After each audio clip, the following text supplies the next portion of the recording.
ही गाय आमच्या आणले ना अशी थरथर थरथर कापायची, थंडी पण वाजायची.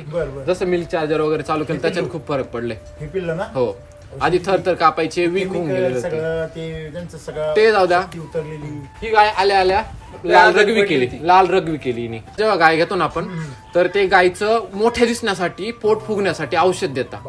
आणि आल्यानंतर गाय हिने 2 ते 3 टाइम लाल रगवी केली. आम्हाला माहिती गोळ्याचं द्यायचं, पण सरळ मिल्क चार्जर पाजलं. 1 टाइम पाजलं, 2 टाइम पाजलं, 3ऱ्या टायमिंगला गाय रिपेअर झाली, ओकेच झाली. मिल्क चार्जर म्हणजे घरचा डॉक्टर. हा, डॉक्टर बोलायचेच नाही डायरेक्ट, परवडतच नाही डायरेक्ट दुसरं डॉक्टर बोलवलं ना.